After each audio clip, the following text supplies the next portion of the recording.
Hello and welcome to Another Frakkin Podcast. I'm Marty and I'm here with my co-hosts. I'm Joseph. I'm Dan. And if you're joining us for the first time, welcome. If you're tuning in again, thank you so much. We are so glad to have you back. Today's episode is Empress Georgiou Fan Club, and we'll be discussing the new Star Trek movie, Section 31. So this is your official spoiler warning. If you have not seen Section 31 yet, there will be massive spoilers during this episode. You have been warned. You have been warned. You have been warned. Thoughts on Section 31? Yeah. So let's talk about it. In fact, let's start off talking about our Section 31 thoughts before this movie, because there's a lot of people who have a lot of different feelings about Section 31. Yeah. Okay. I'm going to jump in because here's the thing. I love Section 31 in Star Trek, in Deep Space Nine. I loved it. I loved it in Discovery even. I think it was a little overblown in season 2 of Discovery, but I like the concept of Section 31 and the fact that it was not introduced to us until Deep Space Nine and until like a couple seasons into Deep Space Nine. And I like it for the same reason I like the Maquis, right? Which is the Federation comes across as like, hey, this is this ideal, like perfect paradise, and we don't need money, and we don't need anything, and everything's perfect. And look at our enemies; they're so horrible, they're so bad, and we just ignore the fact that in order to keep their perfect society, somebody has to do some nasty business. There has to be an intelligence group that violates the very nature of what Starfleet and the Federation is about. And I even liked that Enterprise showed Section 31 before the founding of the Federation. I'm just like combining words there. Anyway. Yeah, I agree. Oh, sorry. No, I was just going to say, like, it shows that humanity had already set this up before all the other stuff. Yeah.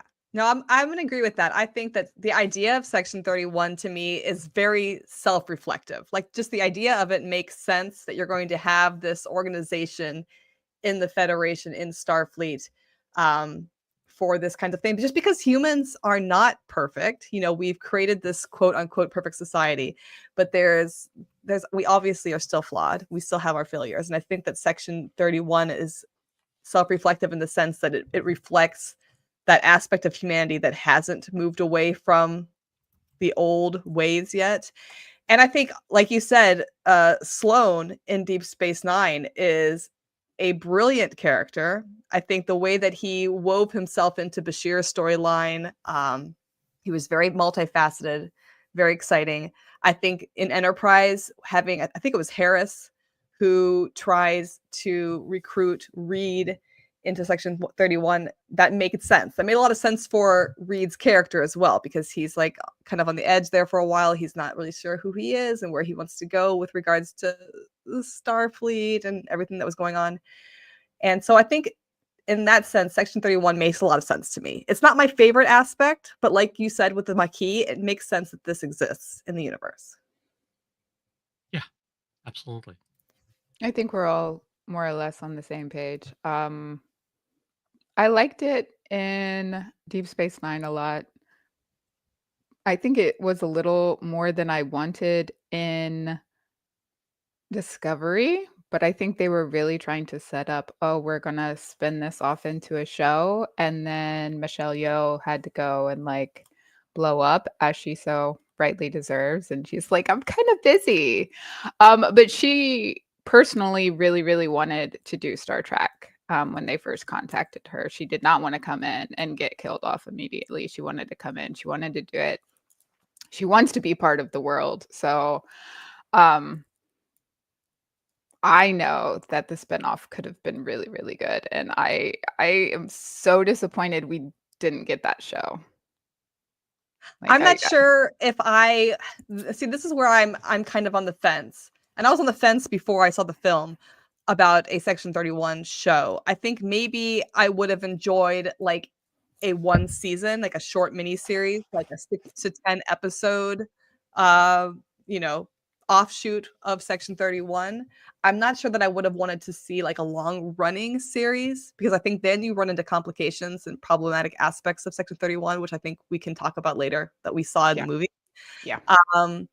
But yeah, I definitely think that there was something there that might have been worth exploring in I some think fashion. it would have been fun to do something more similar to short treks than a new series that people would be upset about it not lasting, 10 seasons. Right. But something where we could have, a couple hour episodes every couple of years, maybe. I think that would be really, really fun where we just, somebody comes up with a cool little Section 31 heist story and they're like, let's make this. I think there's still an opportunity to do that. And then rotate through the cast. You wouldn't even need to keep the same cast for it. It would be different Section 31 people all the time. Um, I don't think they're gonna do it though. They never do what I want. Well, it's because Paramount hates the fans. Like that's just. I'm going to sit here and say that every single time I can. I don't know if they hate the fans or if they're trying so desperately to reach a new audience. They're so fearful that if they stick to the same old Star Trek that they're going to drift away from the possibility of bringing new people in, that they come up with these wild ideas that just miss the mark. I think they are definitely trying to appeal to a bigger fan base. I think they're trying to be Star Wars, but they shouldn't try and be Star Wars because Star Wars has already taken up that space. So there's no room to be another Star Wars. Well, and I think They need to Star be Wars is even something a good I think Star Wars is even a good example of where it's gone wrong as well, because as good as some of Star Wars new shows and films have been, they have also had some serious backfiring like failures. Andor. Sorry. I have mixed feelings on Andor. We'll have to make a different episode about that. Okay. We can write that one down. We haven't really delved into Star Wars. We should make that It's dangerous territory. Dangerous territory. I mean, hey. We would get attention.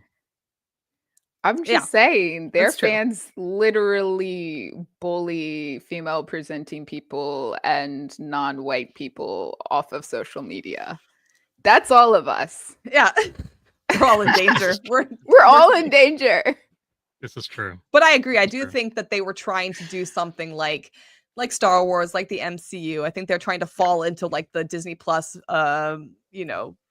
direction of, but with Star Trek. And I think that fans who love Star Trek have proven that they are willing to wait for Star Trek. We have proven that we are long time, we are dedicated. This is like our religion. Like if it takes 10 years to get a new series, we will be sad, but we will wait for it. Yeah.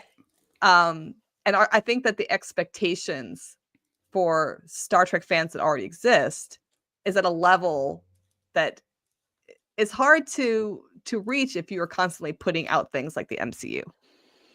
Yeah. Well, the MCU needs to chill out because they're exhausting. That's a whole other podcast too. I'm like, I can't. I don't even care about your characters anymore. This is too much. I like it. I feel like the MCU is not exhausting?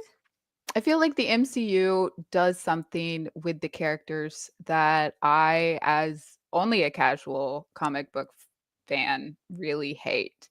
And that's that they care about canon.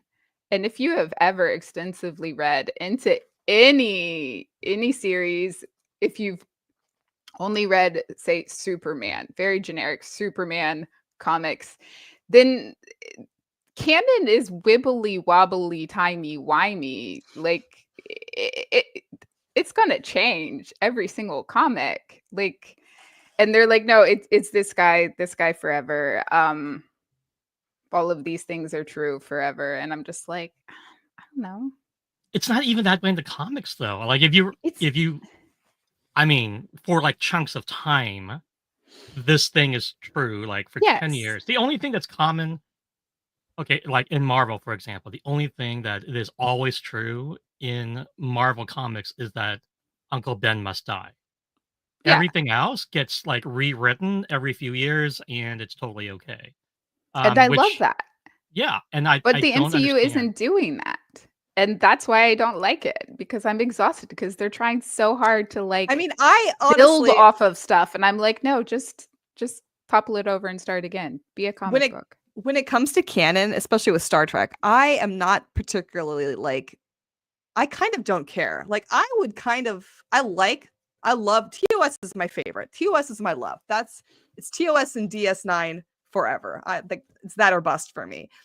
Right. But if Strange New Worlds decided, and it's already kind of done this a little bit, if Strange New Worlds decided that they wanted to kind of branch off from canon and make some changes with certain relationships, with certain timelines of events, I'm okay with that because I know how it happened before.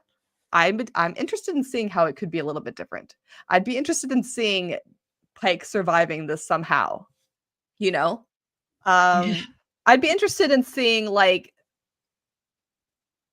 I don't know. I don't want to say like Spock in a full like on relationship with somebody, but like there are things that can be explored here that I think are worth exploring.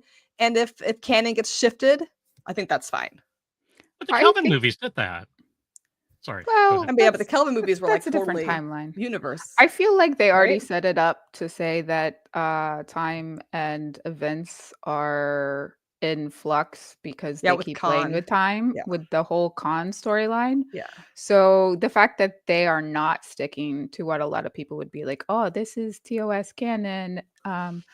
I think it's fine for me. I know some people are like, ew, this whole Chapel Spock thing is really bothering me. And I'm like, you did you not watch the original series? Because Chapel was making moon knights at him the Yeah. entire time. Yeah.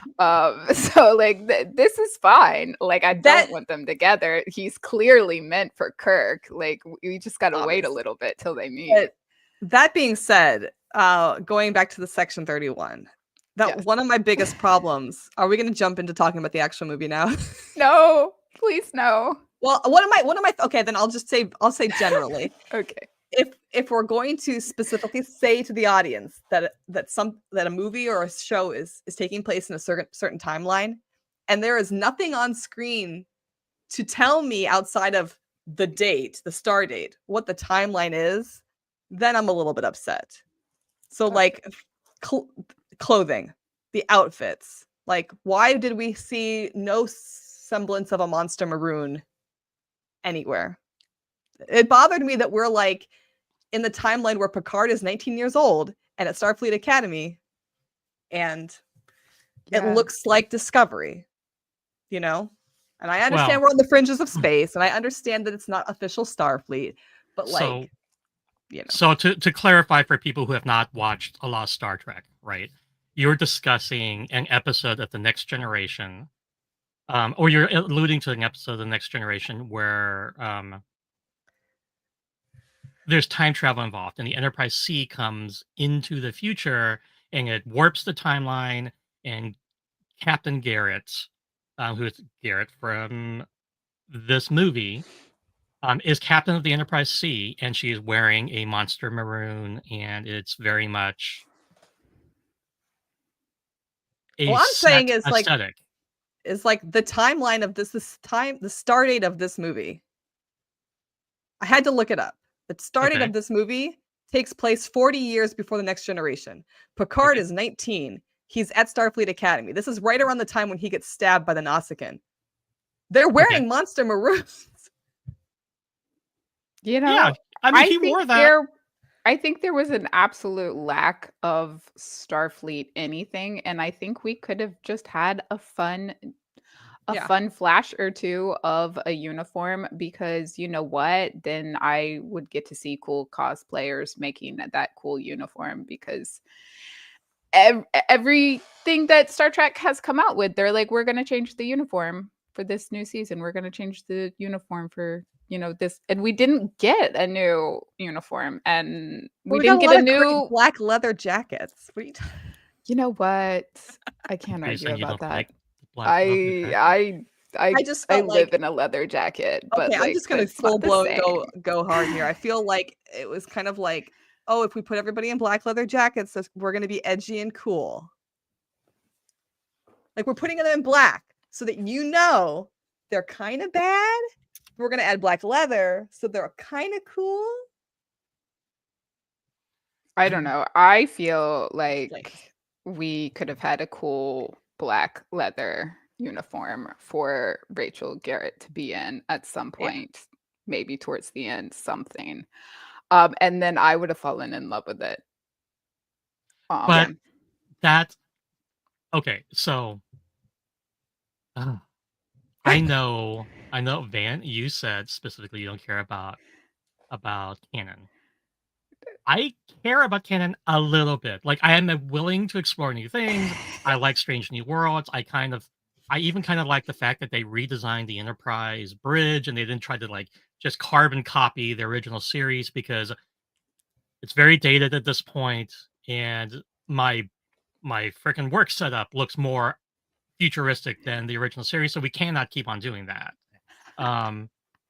So I'm okay with some things, but a lot of Star Trek fans would lose their shit if they showed up with a whole brand new uniform because everybody knows that in that time period everything was monster. Like there are just things that people would nitpick to death and focus on, and I think not having uniforms at all in this movie kind of gives them some freedom. Plus, they're operating outside of the Federation, and she's supposed to be undercover. So why would she have any semblance of a uniform? I mean, it could have been a flashback. It could have been at the end after she completed her I'm just mission. saying that my problem is not necessarily that there were no uniforms. My problem is that you've expressly told me from the beginning the exact start date that this is happening, and so being the super nerd, I'm gonna be like, ooh, is this after Kirk? Is this before Picard? I'm like, okay, I got to set myself in there mentally, and yet when I look at the screen, I see nothing that tells me. Like even the tricorders they were using, which basically looked like my iPhone. Like, Yeah. I'm like, well, why couldn't they at least give them a more TNG era tricorder? So at least I'm like, oh, Yeah. How do you go from like leather box, silver accents, perfect classic design to I'm using my iPhone to scan everything like I can do right now to a and gray box later I on. understand they're trying to make it technologically quote advanced for new viewers. I 100% like to me when I watched Section 31 the first time, I thought this film was not for me. This film was made to attract new viewers. This is like for somebody who's maybe never seen Star Trek before. And honestly, had I never seen Well, Star Trek before and I let me watched this scan you real movie, quick. please scan me. Am I still alive? What are my biorhythms right now? If I had never seen Star Trek before and I watched this movie, I probably would have enjoyed it. Like I probably would have had fun. I would have been like, "Oh, that's kind of fun, kind of like Guardians of the Galaxy, kind of spacey, fun. We're cracking jokes like Firefly kind of things." I wouldn't have thought it was anything super special, but I think if I was a kid, I would have been like, "Oh, that's cool. That's cool." For the record, my kids won't sit through the whole thing. So I don't know. Maybe my kids are wrong. But yeah, no, they neither one of them like there is no sitting and finishing this movie with them. I tried multiple times. I'm with Ryan it's here a in the no. comments. Yes, but And you this can make a film for both new fans and old fans. and I don't think this film was that. I think this was for new fans.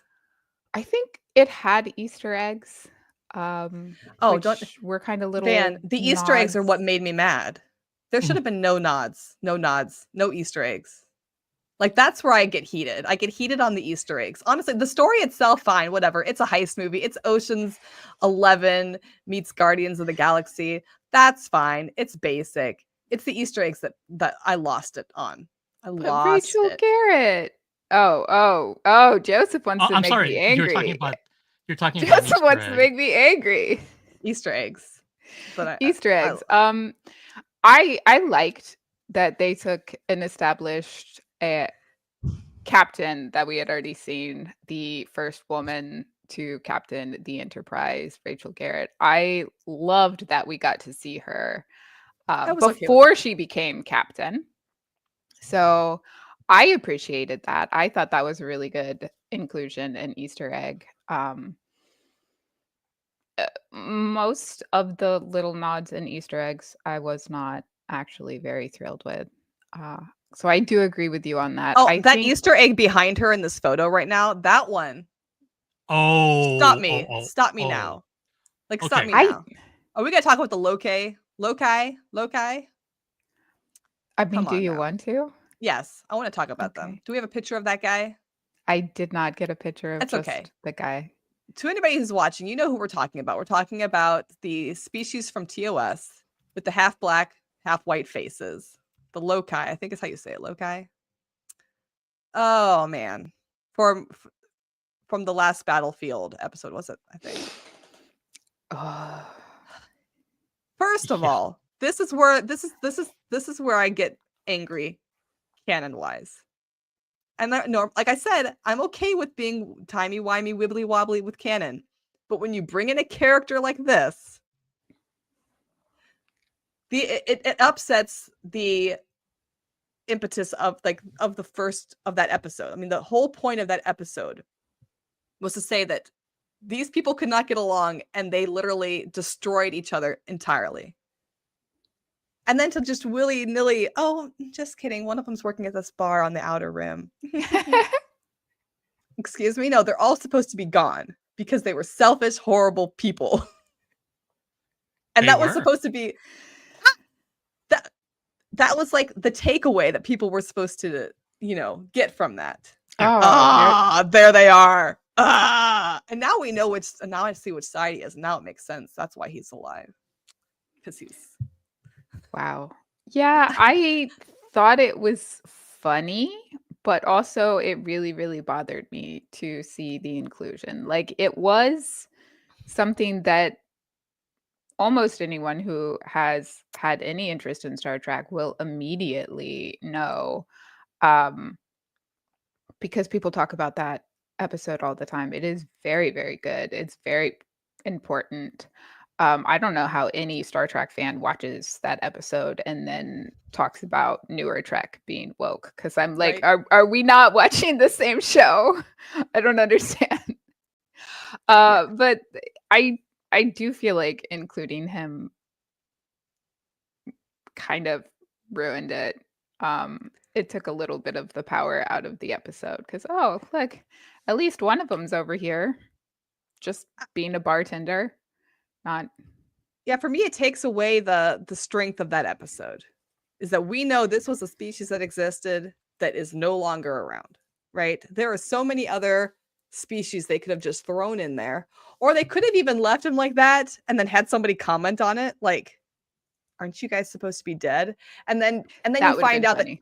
you find out that he's not actually one of them. He's just doing it for like whatever reason, for like the vibes or for clout or for if we found out that he wasn't like really one of them, then I would have been maybe okay with it. Or if Okay. he was So just like, yeah, I don't know. so let's dive into this a little bit for the people who don't know what we're talking about, right? So I'm going to show this. This is from the episode Let That Be Your Last Battlefield. And the entire premise of this episode is that these two aliens, who at cursory look are like, oh, they're the same species, are in this like horrible war. And it turns out that because one of the aliens has a right side that's white and the left side that's black, and then the other was vice versa.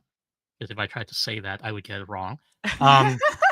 They hate each other, and it highlights how absolutely ridiculous prejudice is, and how hatred can lead to the destruction of their entire planet.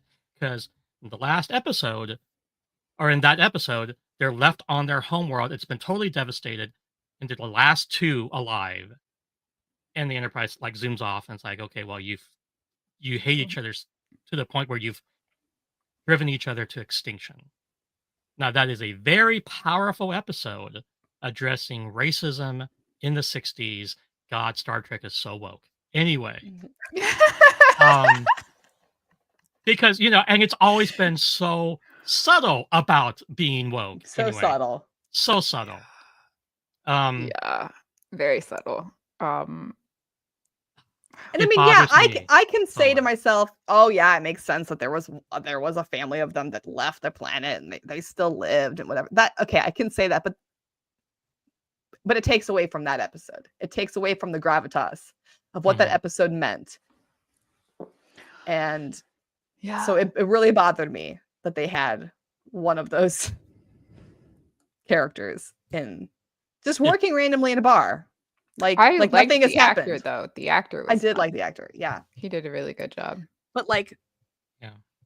I feel like there should have been a dialogue nod to that and an explanation for Something why Would've he was been- there. would have been great. The acting in this movie, I thought, even though it was pretty cheesy in parts, was pretty good. There's I really got excited about several bits of acting, and I was like, "Ooh, this is good. This is making me feel things." Starting with the beginning of the movie, I think I think I was the last of the three of us to watch it. So like I yes. Oh, I'm gonna cry again. In the beginning, we see Georgiou go home. We see her family. We see young Georgiou, who is so cool. And then I don't know if you both knew what was going to happen as soon as she came home or not, but I was pretty suspicious the whole time. So I was just like, don't do this. Don't do that. Can you not? Can you not? And then she did. And I think I was like texting you guys, like, Yeah. that I was bawling my eyes out. So this acting was really good. This, like everything about this opening sequence for me hit really, really well. I felt the emotion. I did too. But I don't think, and you guys can disagree with me, I don't care. I don't think it fit the tone of the rest of the movie. No. And so when the tone of the movie shifted completely away from this, I was like a little thrown. It was and obvious to me. I was so thrown. Yeah. Okay. I mean, it was obvious to me what was going to happen in this scene, and I liked this opening scene as well. I liked that we got to see part of the Terran Empire outside of the starships. And so I'd like to see like what are the normal people living like on the Terran Empire. I liked that. I even liked the idea of how they picked their emperor. I thought that was interesting. Yeah. And it made sense to me what she did. But you're right that it was a massive tonal shift from this very dramatic, heavy scene to, and now we're gonna make jokes for 85 minutes. That So true, that yeah. bothered me. I was like, we need to choose something here because for me, when she is reunited with San at the end, the weight had been lost. Door all of the this was like, oh man, this is like the fourth Thor movie. This is Love and Thunder. This is Love and Thunder. Oh. Okay, this is obviously supposed to be two different arcs. Yeah. And like multiple episodes of a series, right? Yeah. Is what this came down to. And if we had just gotten an Empress Georgiou movie about Empress Georgiou in the mirror universe. Oh my in God, the I mirror would've universe loved about that her so rise to power. much. Yeah, that. Yes. So I'm thinking perfect. like Hunger I'm Games with you. style, like we Yeah. see her and San battling it out and getting to the top two places. I would have been sat. Yeah. I would love that. I have wanted that. I'm like, give me more Georgiou always. But I think even if this was a show, which I know is what they originally planned, I still think that the tonal shift from this scene to the rest of the movie, where, as Marty said, we're joking this whole time, I would say we're joking and we're flirting this whole time, and then we immediately kill off the Delton because that makes fucking sense. Okay. Sorry, Mom and Dad. So I'm so angry. I can't. That was at that moment. I almost stopped the movie. I did something Because here's the thing: is the first time we see Delton's really is in the motion picture, and I have to admit, the first time I saw the motion picture, I was kind of like, "What is with this character?" But over the years, I've come to appreciate the motion picture a lot more than I did when I was younger, and that character. Yeah, and that character. And I always thought it would be interesting to see the Deltons, in a way that we could actually see more about their culture, their society outside of the situation that's going on in the motion picture, right? So when I heard about this character, I was super excited. This was the character I was looking forward to the most. This is the one. Did she last 3 minutes? I don't even know if it was 3 minutes. I think maybe 3 minutes. Look, I did not love the motion picture. I have stated this before. There are aspects I love of the motion picture, right, that have carried through to the rest of Star Trek. I love the fact that there was a species that was so alluring that they had to take a celibacy oath to serve in Starfleet, right? And the acting was just amazing in the motion picture. And I think, like, what we got here was amazing of Mel. Yes. Mel was so good. Yes. I fell in love So immediately. I wanted to know everything about her. Even so, if you go back and you watch it, they're all sitting around in their little starship introducing each other. So we get like the background. You don't get the background from her in the same way that you get from No. anyone else. She just like uses her little Delton charm on one of the other characters, and that's supposed to be enough. And I was like, "Ooh, that's kind of weird. Can we get a little more?"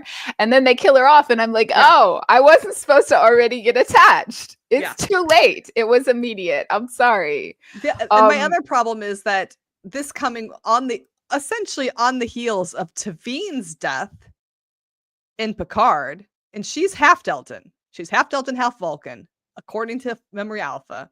Wait, what? The Vulcan in Picard. The bald Vulcan in Picard. According to Memory Alpha, she's supposed to be half and half. I didn't know that. I think so. We can look it up. I'm pretty sure. So when I found that out, and then she died, and then Mel dies. Let's just kill off all what do we have Deltons against the Deltons? See, I'm angry because I fell in love with this actress, Humberly Gonzalez. I fell in love with her over Christmas because Hallmark came out with their first lesbians as the main character Christmas movie. I think it's Friends and Family Christmas, which is a fake dating, which is like my favorite trope ever. It was a good Hallmark movie, I have to admit. It was really cute. Yeah. It was so cute. It was so just adorable and wholesome, and I loved it. And I knew she was going to be in this movie, and I was like, I already love her as an actress. She's amazing. And she comes in, she's the Delton, she's gorgeous, she's doing everything right, and then they just give her the most uninteresting death of all time. And I would like to figure out who wrote that, and I would like to, I don't know, throw the script at them. And then we find out that the Data No guy is also Delton. He's like a cyborg Delton, which doesn't make any sense. He's supposed to be Delton too. Yeah, look him up. No. He's supposed to be Delton too, which makes why are we killing all the why are we killing all the Deltons, and why do they not make any sense to me? They just don't last. They don't last. They should. The only one that lasts is that one in Picard that, like, I think, is it Dodge that talks to, or I'm not sure, but like he's like on screen for like 5 seconds. Yeah, because they only showed him for 5 seconds, and then immediately he got like vaporized off screen because I'm like, I gotta stand up for the Deltons. Like they need to like. That species needs to just like cut themselves away from the Federation. Yeah, they need to leave the Federation apparently, because the Federation is not a good place for them. That's what needs to happen. I'm gonna be mad about Mel for like ever. Same, like ever. she was it was great acting. It was a great character. So much could have happened. Just let's kill her first. Because why not? With the most absurd death of all. Like This guy is unnecessary. going around fighting people, hand-to-hand combat. She comes over and he immediately starts vaporizing people. Not What? people. Not people, just her. Just her. I Just her. I, Oh my God.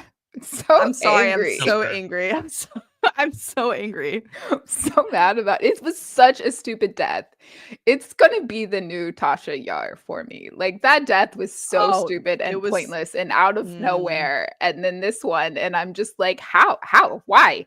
Stop. No, I don't like it. I'm angry. Let's talk about something else. All right, moving on. Who's another character we need to talk about? We can talk about him. We can talk about Fake Con. Yeah, Fake Con. Like here's my biggest issue with it. What is Here's- his actual name? Alok. Allah? I think Here's they my- used it like twice. my one of my biggest issues with this show is like,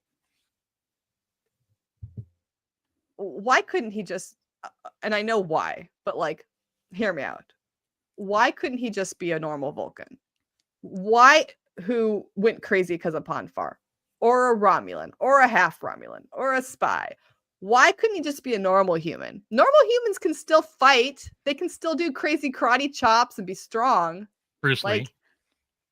Like he doesn't have to be Khan, like genetically engineered. I feel From like the past. Like, why is everybody a special snowflake in this? Also, Like they're too they're not- special. they're not fighting anybody that requires superhuman strength, by the way. they're really Like they're not. fighting other Yeah, humans. it's a heist movie. They have to like, it's, we just got to get the thing, guys. We just got to get the thing. So he's from a different time period, which they didn't really like. I guess Like they the froze him. They 70s or didn't- something. I right? think it's explained that he was like sleeping cryogenically for a while, okay. like Can I Khan rant did. now? Like Can I rant? he missed the Botany Bay. Everybody get on the Botany Bay. He like missed it. He got Yeah. left behind, and they just left him there for a few hundred years. Can I rant? Because Can we he stop said you? that he grew up on a planet that had been taken over. Did he mean Earth, or did he mean like another planet? Because Earth hadn't gotten colonies by then. Everything about I'm this so dude- pissed now. Don't even get me started about Tasha Yar either, because the end of that movie. I hold that. feel like Oh my god! now that we're talking about Right? Tasha Yar, I feel Okay. like we could have had Alak just be from a planet similar to Tasha's, where yes, there were humans there, but like the Federation kind of didn't have really good control. And things Except were he was like from horrible and 1970 terrible. or something, wasn't he? Well, we didn't have to do that. No, I know we didn't have to to- yeah. have him be genetically modified. We could have just had him have a rough childhood, which is why, like, Yeah. he connected so well with Georgiou, and they're both kind of like No, crazy. He's a superhuman. He had to be a superhuman. Fine. He's Why? superhuman. Why did he have to be don't. superhuman? What? I don't know, because Can we pretty much he just does. forget about Khan? Can we just Hey, not I bring like him up Khan. again? I No, love not Khan, like us but- generally, but like Star Trek as a whole. Oh yeah. Can Yeah. we pick up some other cool little trivia and use it, and just stop using Khan all the time? Can we use Dr. Bashir instead? Oh wait, no, same. Sorry. I'm That's just at pointing least out. different. It's fine. At least he was. We can have good genetically augment. modified. This is fine. It I mean, doesn't why need to couldn't be he be- Khan. Why couldn't he be the same as Una's species? I would probably been okay with that. That would have made more damn sense. Sorry, Because I'm trying not to cuss. then it would have been a connection to Strange New Worlds, that we Right. would know that her species is still around, doing their thing. know. I'm trying to not cuss because Van's mom, who I'm calling Mrs. T, doesn't want us to cuss as much. So I'm trying to be respectful to Mrs. T.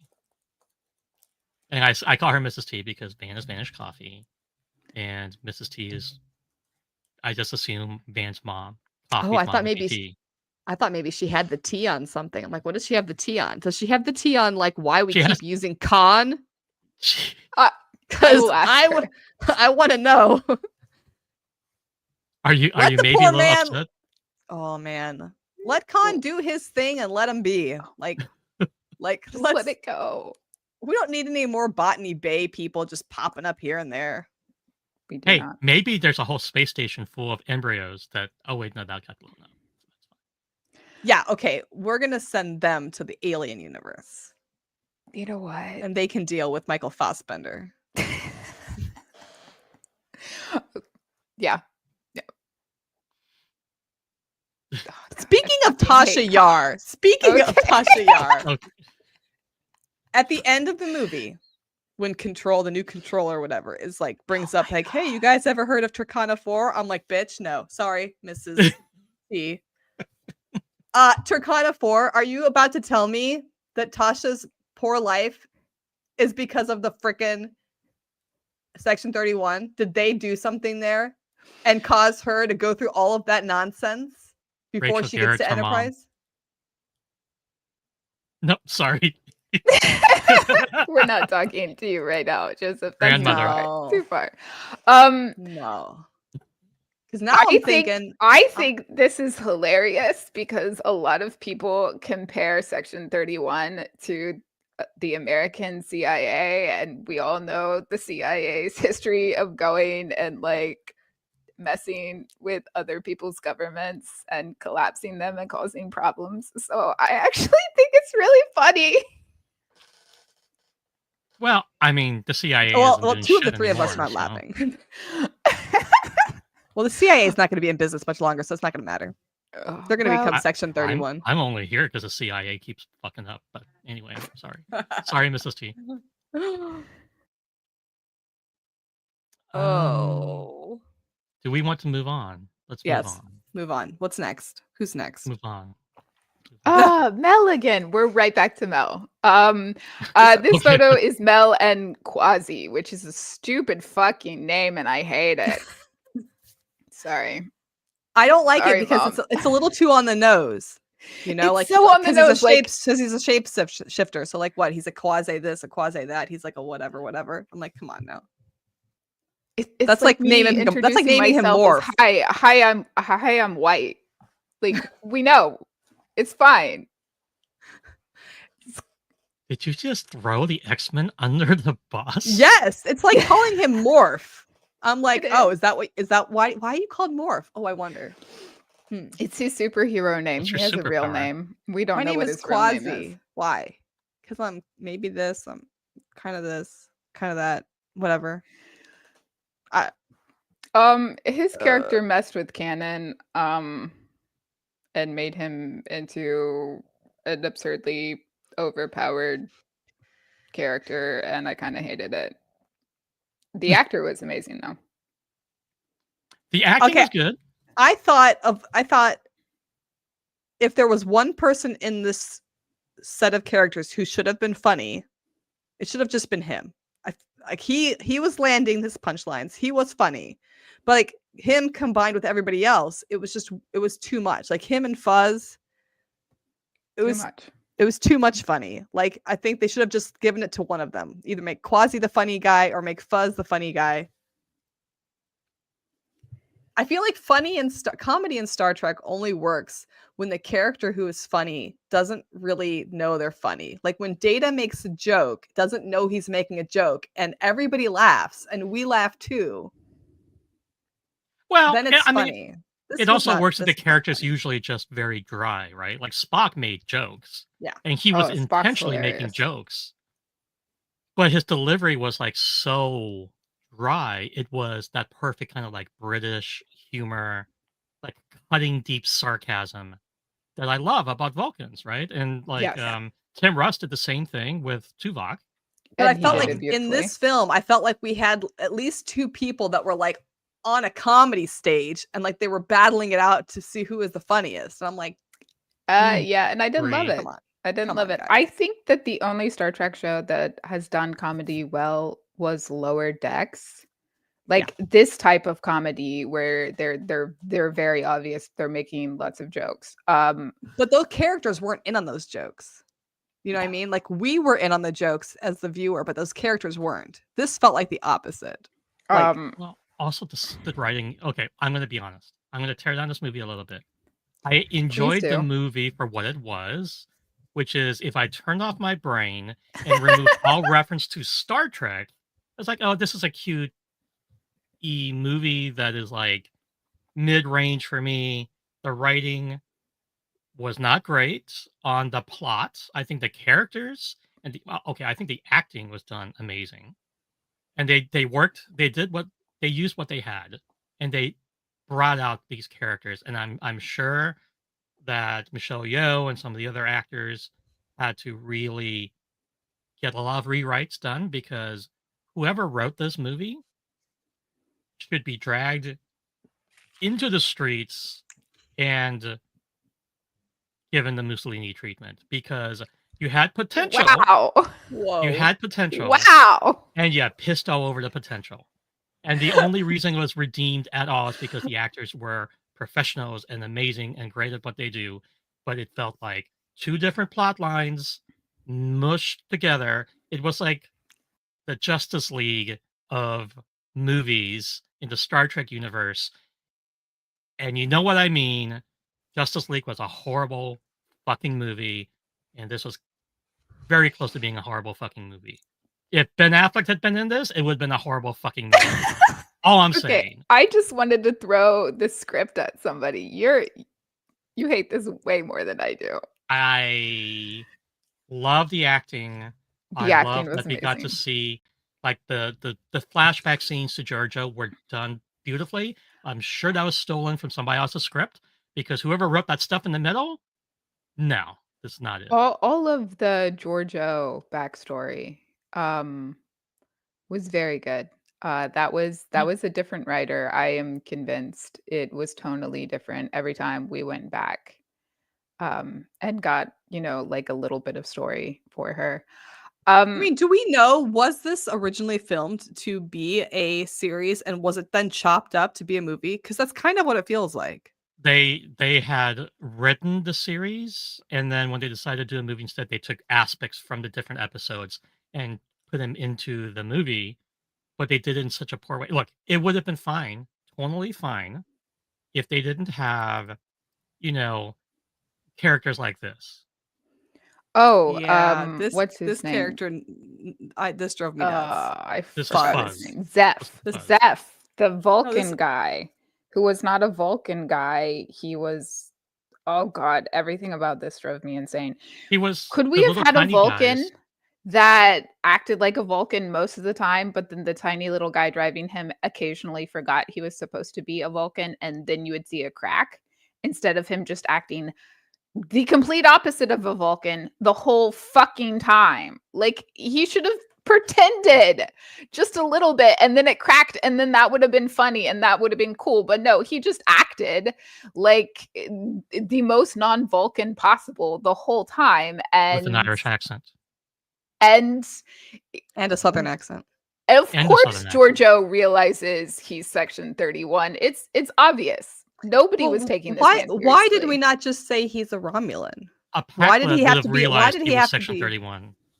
Why did he have to be a Vulcan in the first place? Why couldn't he be Romulan? This is Defector. fine. Okay, but even Romulans are not as annoying as this character was. He was No. he was a lot. And I it was, understand. Oh, sorry. I I was going to say, I understand that they had to have, they needed it to not be a real Vulcan in order to fulfill that plot point of that he can sneak into like the mods. I get that, but they could have done that a different way. They could have made him a human. They could have figured out a way for him to disrupt that other character's mods without being a weird creature, like, Men in Black type. I'm living inside a fake human body. It was so thing. Men in Black. That was very my Men in first Black. and only thought the whole That time. was my Oh, thought this is too. Men in Black. Okay, Yeah. we're doing that. And since we're on the topic of like it being taken from other movies, I am so sick and tired of sci-fi movies and films taking that Fifth Element operatic stage performance Star Wars cantina nonsense and like can we that just was not so can we come Fifth up with something Element. else? It was Can we come up so with something Fifth else? Element, and it was It was driving so me Fifth Element. insane. Not I was even my like, favorite they're not part. even trying. They're not even trying. This is exactly it, but it's done badly, and I don't like it.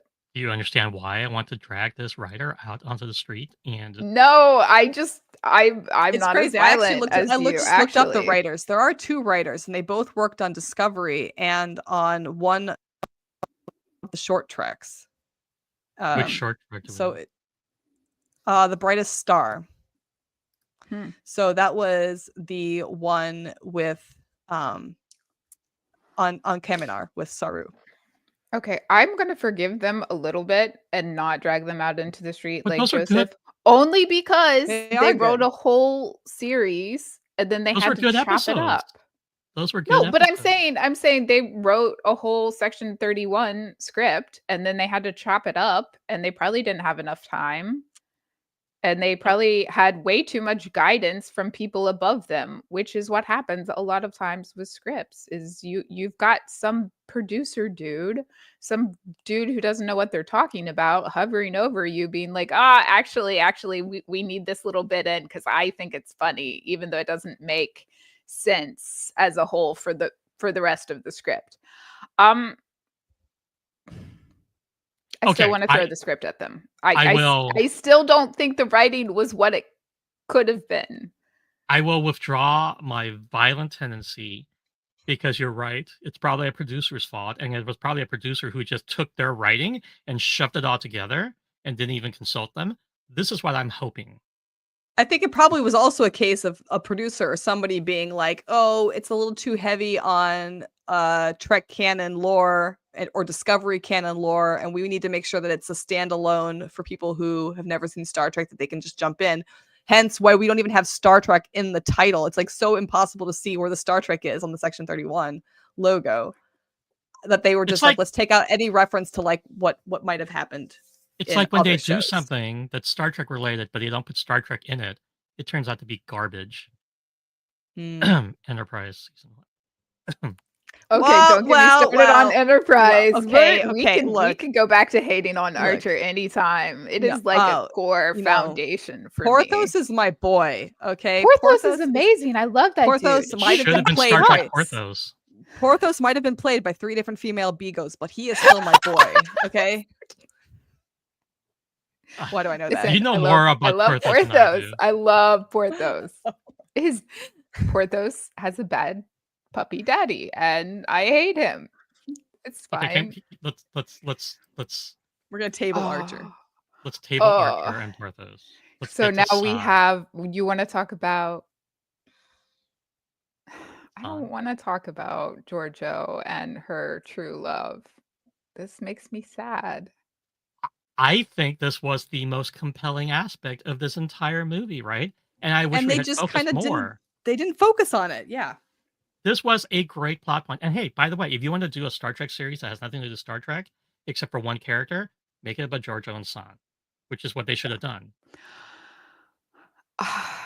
That's why I'm with Van. I think it would have been way more interesting if this entire thing had been like a mirror universe movie or a mirror universe like mini series of 5-6 episodes where maybe she is relaying this information to her new Section 31 team. Like maybe she is like, so you get Michelle, you get like the back and forth, but like the whole, that would have been a much more compelling story, you know? Because the Mirrorverse on its own made me cry like 3 times. Yeah. 3 separate times in this film, I was crying over San. And you know, that's fair. That's fair. So let's get into the plot points that we really loved, right? Let's explain. There was plot. Let's explain the flashback and what Philippa had to do. Yeah. So for me, one of the things I like Georgiou as a character, and this is before this movie, like in Discovery, the reason I liked her was because we saw a lot of growth of her character in Discovery. We saw her go from being Emperor of the Mirror Universe of the Terran Empire. She comes over to the normal universe. She befriends Michael, and we see a lot of growth there between her and Michael because she had that other character to kind of help build her up into a different person. So we see her become somebody else. She takes this opportunity to start a new life. I loved that about her character. So what I did love about Section 31 was the fact that they went back and they reminded us of who she was before Discovery, who she was when she was living in the Terran Empire. And I liked San because it introduced this inkling of vulnerability for her character that then comes out when she gets close to Michael Burnham, you know? And it makes more sense to me now why she was close to Michael, even in her own universe, because she had these feelings for San. So that I did like. That I would have loved to have seen more of. Yeah.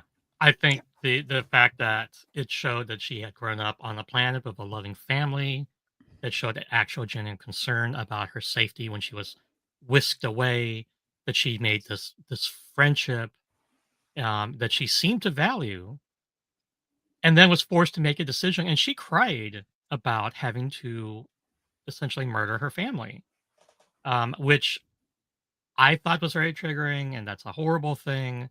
It shows like, okay, yes, there's evil in this woman, but there's also Survival. survival and good. Like she had to do this to survive, and Okay, I'm gonna cry again. Thank you.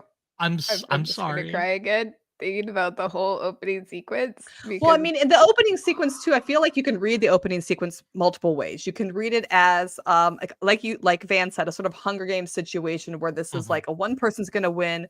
There's no choice, and she's just like, I'm going to go for it, no matter what. But you can also see it from the point of view of somebody who's like, who knows that she loses either way.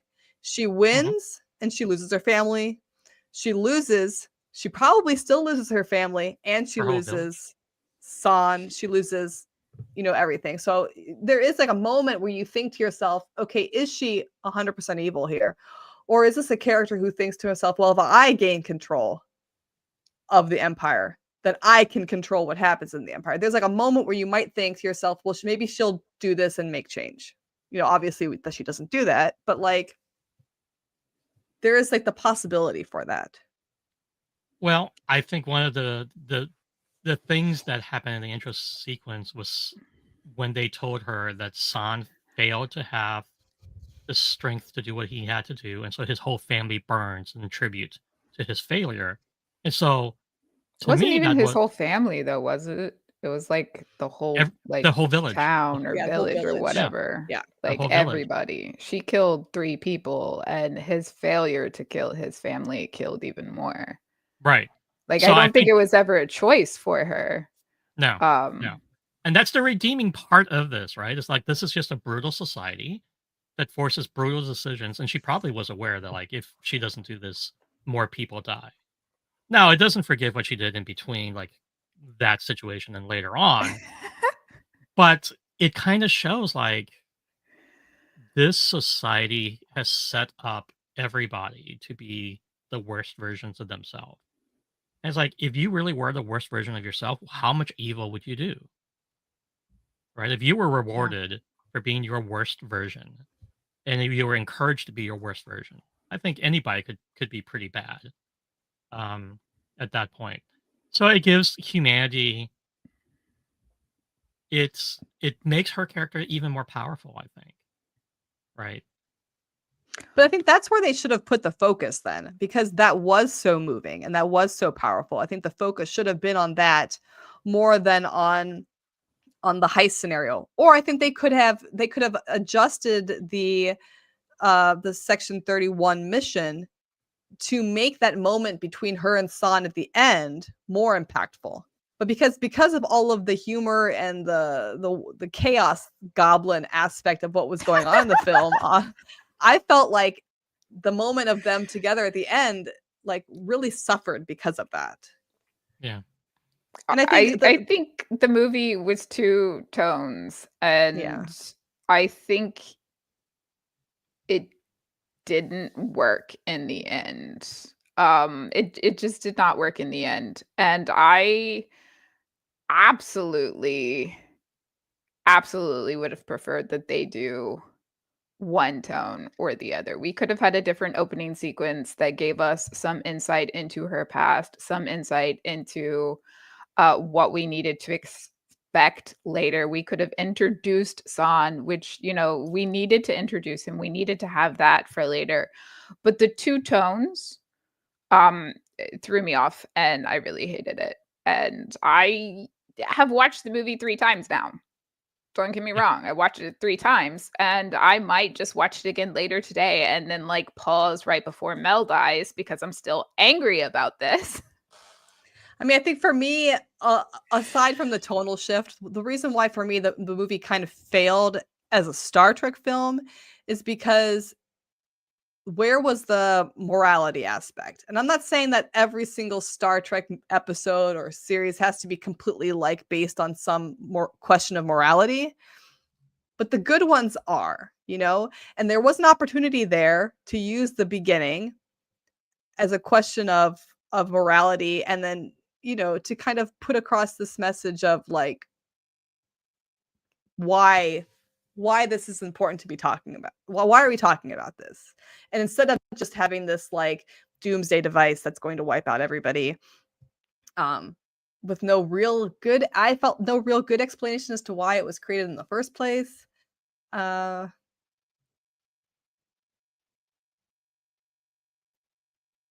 can't hear Van. You're muted, I think.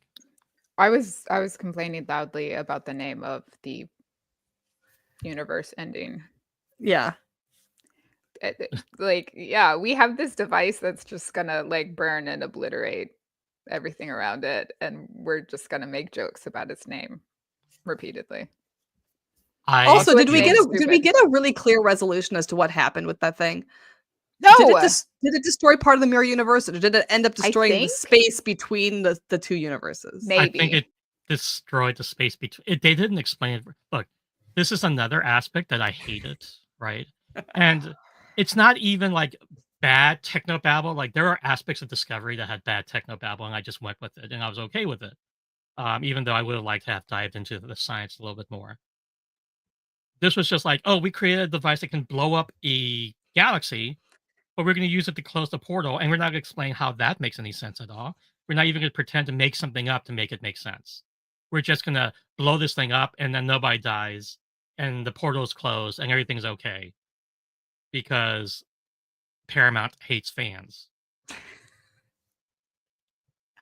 Paramount hates fans. I'm just going to go back to... You're on mute again, Van. I was cussing. That was intentional. Sorry. The techno babble of that doll that's thrown out of the spaceship at the end and absolutely hits perfectly the teeny tiny little guy. Oh, the doll that just will cataclysmically blow things up? The only weapon they have just happened to be the power cell of a doll that I can power with AA batteries, but let's make this a weapon of mass destruction. But it did so perfectly. I can't believe we killed the Delton for this. We killed the Delton for this. Yes. And now I have to blame them for Tasha I do Yar. have to point out that my partner, who is not the Trekkie that I am, actually was explaining to me that it was very, very funny that they finished the film on a garbage scowl, I think is what they called it, which is funny because I think it's in the first Tribbles episode. What's that? Trials and Tribulations. Scotty. Trouble with Tribbles? Is it Trouble with Tribbles or Trials and Tribulations? That's Trouble with Tribbles is the TOS episode. Okay, yeah. Trouble with Tribbles. Scotty starts the fight with the Klingons because they compare the Enterprise to a garbage scowl, and so it's really funny that that's what they use to save the universe.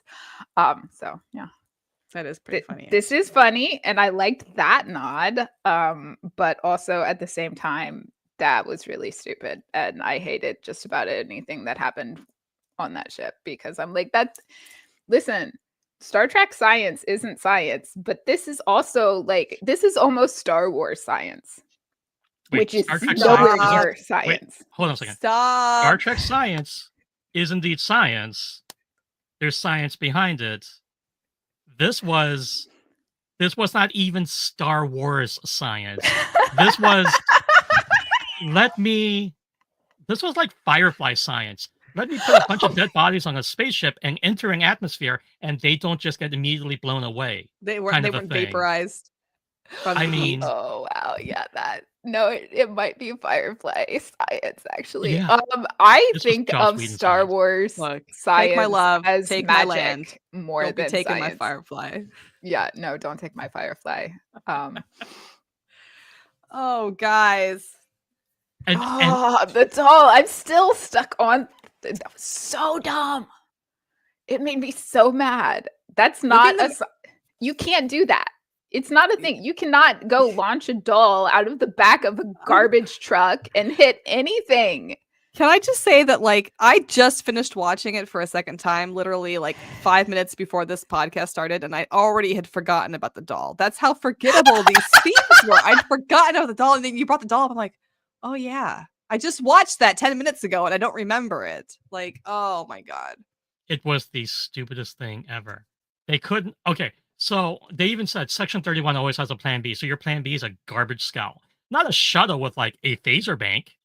Oh, we We're gonna forgot to put- talk about an entire character. Oh Which character? The cyborg guy. Oh yes. no. What was his name? I don't even know. I have a whole list here of the characters, and I this did not was even write Zeph. down his name. This is Was Zeph. that Zeph? Yeah, that's Zeph. Fuzz is the fake. You're right. Vulcan. That's Zeph. That I did write down his name. This is Zeph.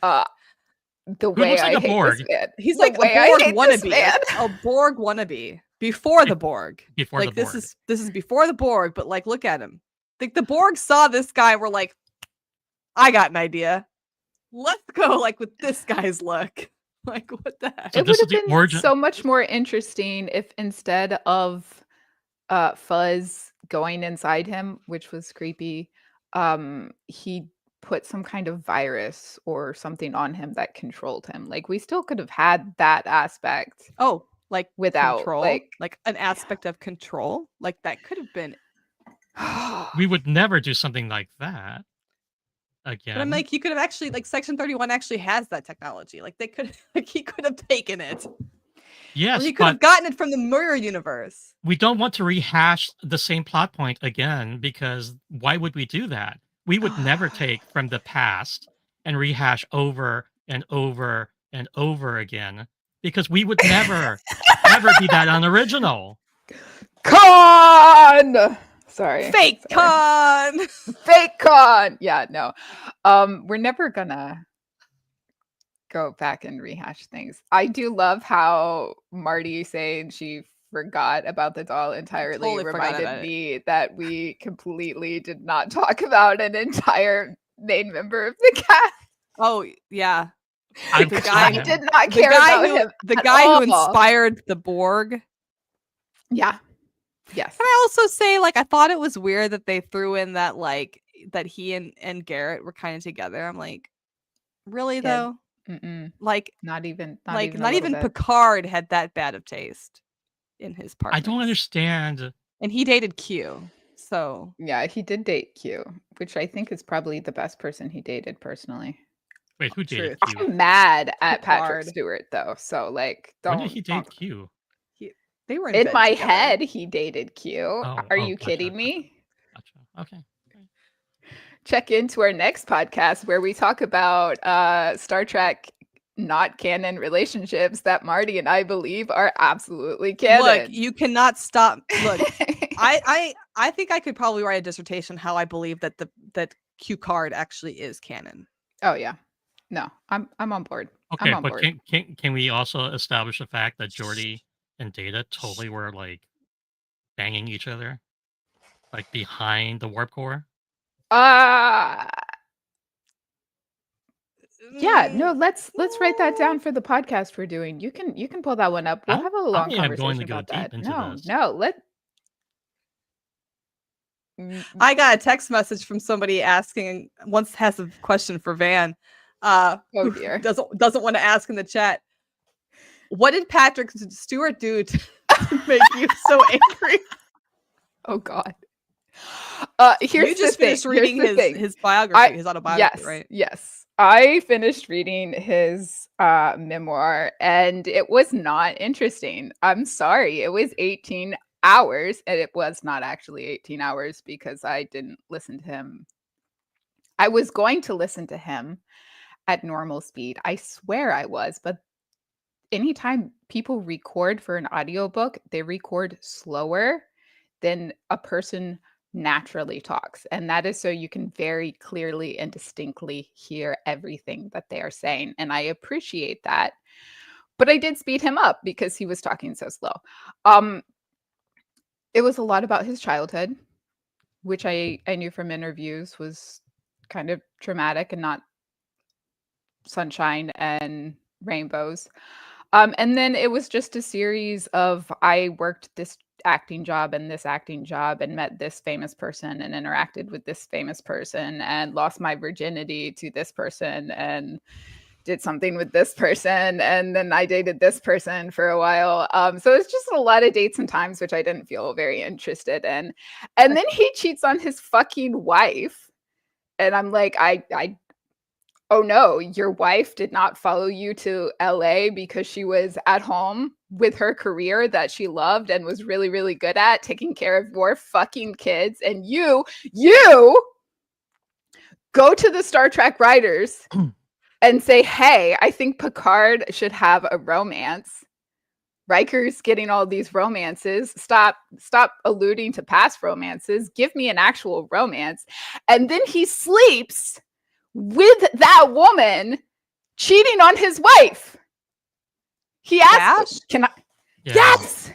I didn't know that. See, I haven't didn't know finished that the book either. yet. I haven't finished the memoir. I'm like, you not only are cheating on your wife, you are asking the writers to write you a romance, and then you go sleep with the person that is your fictional romance. And then she left him for Q. See? It all makes sense now. It all makes sense now. Yeah. No, it is Okay, so petition. And then he cheated on his second wife. And his second wife was younger than his first wife. And then his third wife is younger than his kids. Honestly, sounds like my dad. But anyway, Yeah. No I'm comment. just That's angry. fine. I'm just angry. Don't meet your idols. No, he cheated on both of his two first wives. I don't like a cheater, but like he was lonely in LA because his first wife, was taking care of their kids and had a career that he jet setted off to LA for, and he was annoyed that she didn't follow him. That should be a book, Lonely in LA. Lonely in LA. Or like the new Red Hot Chili Peppers album, Lonely in LA. If only we knew an author who could write a book about this. Yeah. If only we knew an author who would write a book about Mel not dying in Section 31 and Tasha Yar not dying by the hands of the gooey oil blob monster. It sounds like an author we know needs to write a couple more Star Trek related short stories for us. Here's the pitch, Marty, right? I'm here. This author writes a book about a universe where somebody time travels and basically incapacitates Rick Berman as a child in some way so that he never becomes involved in Star Trek. And then we just explore what Star Trek is like if Rick Berman had fucked off forever. Let me tell you how this Star Trek women goes. Get uniforms. It goes how like this. This is how it goes. They're all gay. All the women get with each other. Jadzia and Kira. Yes, please. Like the ladies. Oh, yeah, we're gonna put T'Pol with Hoshi? With Hoshi. Yeah. Mm-hmm. This makes sense, actually. That makes so much more sense than Makes so much more sense. Archer and Trip. Tasha and Data officially together. Very, very good. Very good. Very good. I'm okay with this. But I do have to say that Trip and Archer need to get together, but then Trip and Reed are also a couple. We're getting Yeah, a little Trip poly on leaves the Enterprise. Archer for Reed. No. basically. Same time. We're getting Okay. a poly situation here. Mhm. Because Reed could not ever be enough for And T'Pol Trip. is So like he needs a second person to occupy Trip, because Trip would actually annoy Reed too much for them to be. and then T'Pol says, F this, Hoshi and Mayweather. what's Mayweather, grab Porthos, we're out of here. We're going to Vulcan. Like, No. Oh, it'd no. be No, better if I'm she on would board with just this. space Archer. I'm okay with that. Just We like can I leave think she should Archer just and dump Trip Archer on the together, it's planet fine. where his dog peed on their tree. Yes. Okay, that's fine. We can do that one. Actually, that one's fine. Yeah. No, I Who else needs also to get with whoever. I also Uhura need and Seven of Chapel. Mine to come out as Oh, a yeah. lesbian a lot sooner, and Officially. she never gets with Chakotay. No, this is what happens is Chakotay asks her out and she just looks at him and she's like, dude, I'm gay. Like, dude, I thought about it actually as I've been coming to terms with my humanity. Like, and I no. am Borg and Borg are gay. It's like Borg are Ken, so gay. It's like Ken is beach, but Borg is gay. It's like, Borg you know? is so gay. I feel like we have veered off into left field a little bit here. Okay, but we're having more fun than talking about the movie. I'm not mad about it. I'm not mad about it at all. Okay, so when we do our and not Porthos canon, Porthos, because Porthos is like disappears, right? Because the transwarp like beaming, and then somehow ends up on the Enterprise, gets together with Spot. They have lizard babies that are somehow distantly related to Janeway's lizard babies, salamander babies. okay, that's too far. That's too far. Write it and I'll read it though. Like, write it and I'll read it. Too far, but I'll read it. I'm gonna write it. You know what? This is already a better plot than that fucking movie we just reviewed. I can't believe I watched it twice. I'm probably gonna watch it again because I still haven't made an official review, and I'll have to get down to the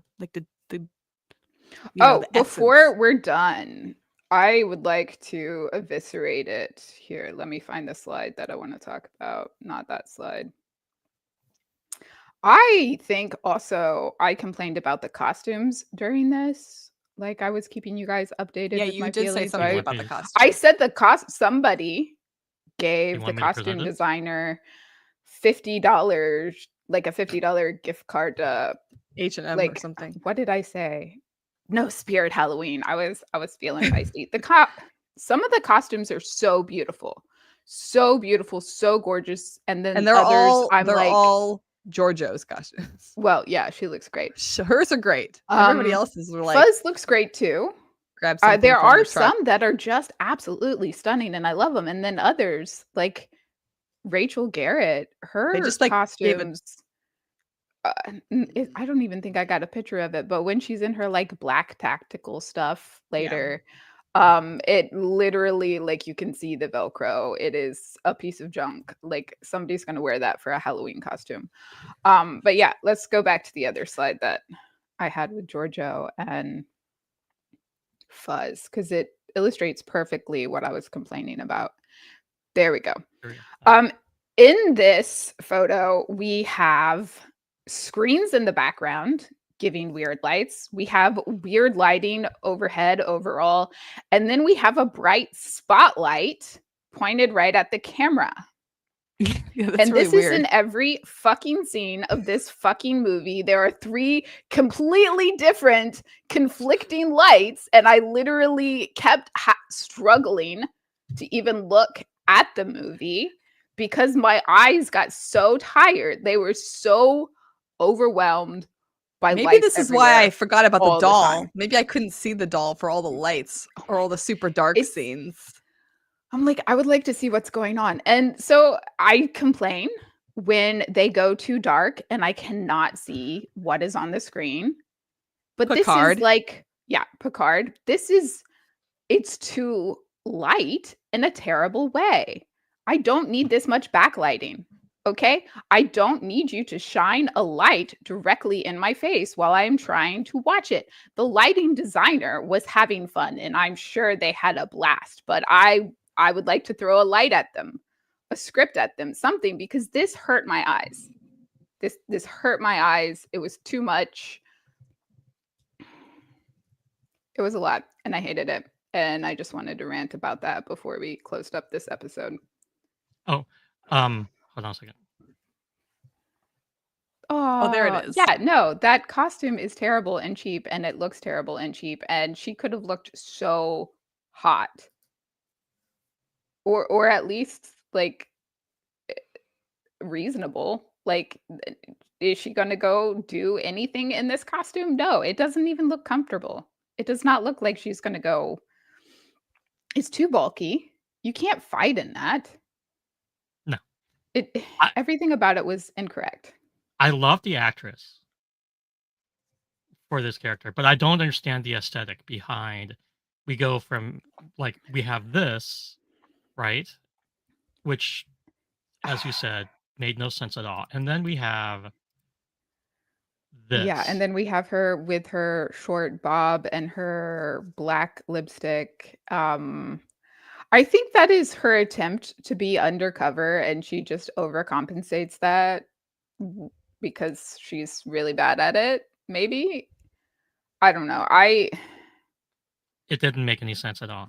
It was two vibes again. Two vibes even for the character. Yeah. It made I no don't sense because she don't comes know. across as intelligent, right? And professional, but then she's just wildly bad at undercover work. And she Which has is horrible probably taste why in she men. leaves Section 31 and goes on to captain something, because she's better at captaining, which is disappointing to me because we're supposed to believe she goes on to like captain a ship, but she has Yes. no control over anyone this entire movie. She is not in charge. And even if she isn't in charge, she has no leadership skills that she is displaying whatsoever. And she's going to go be a captain later.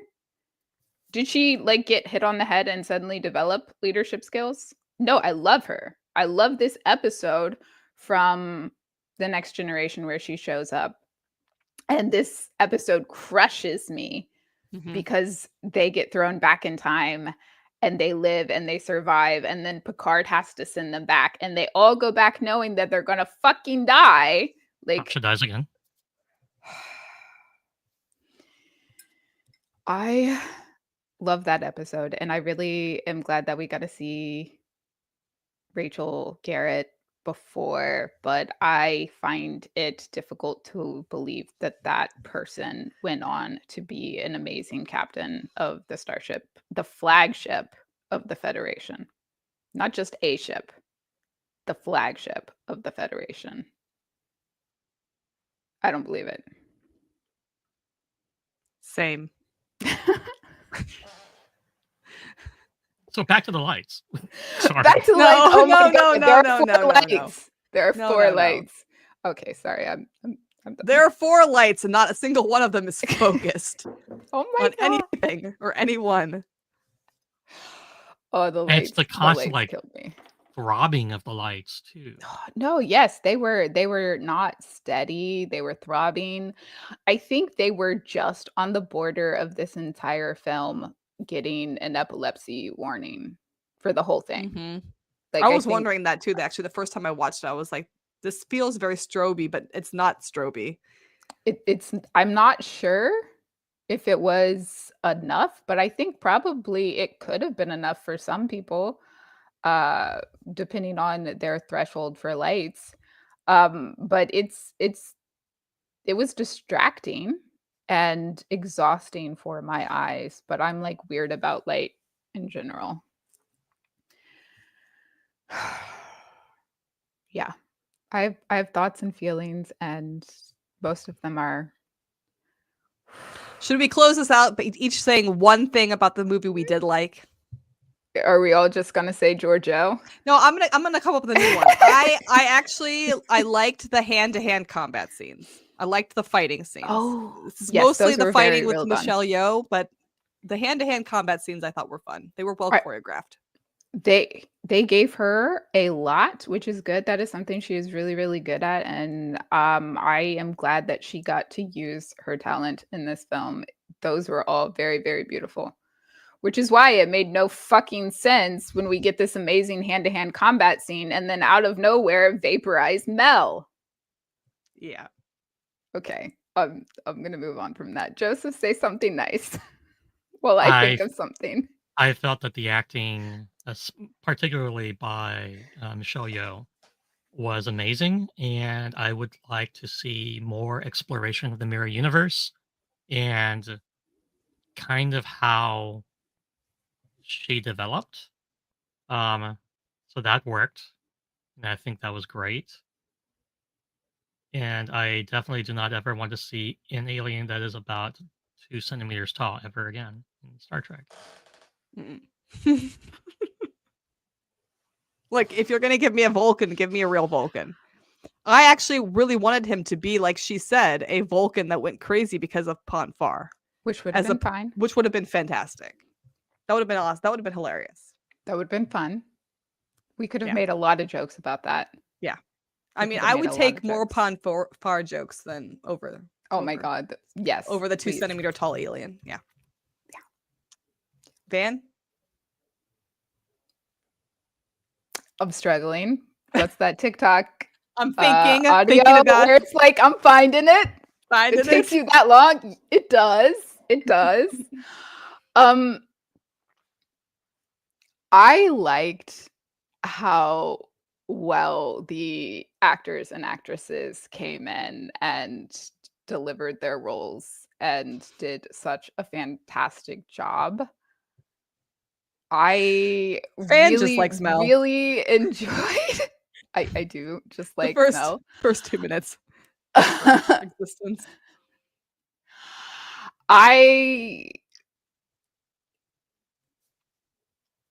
The sound effects were very nice. The sound effects were really, really nice. They did have zero complaints about, and that was nice. Yeah. I have zero complaints about the sound effects or the music score overall, and it did not drown out the audio of them talking, which is a big pet peeve of mine. So the sound mixer on this movie did a good job. The sound, yeah. Thank you, sound guy or gal. Sound guy or gal, they, them. The sound bay. All did of a great job. all of the sound crew. You did amazing. I appreciate you. You made this film. Thank you.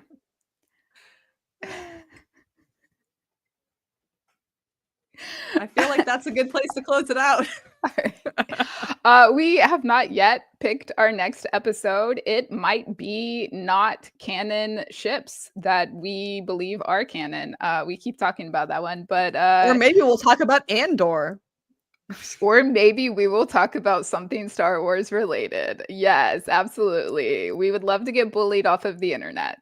That concludes episode 12, Empress Georgiou Fan Club. We're so glad that you tagged along. Please give us a like and subscribe if you haven't already. Share our podcast with your friends and family. Until next time.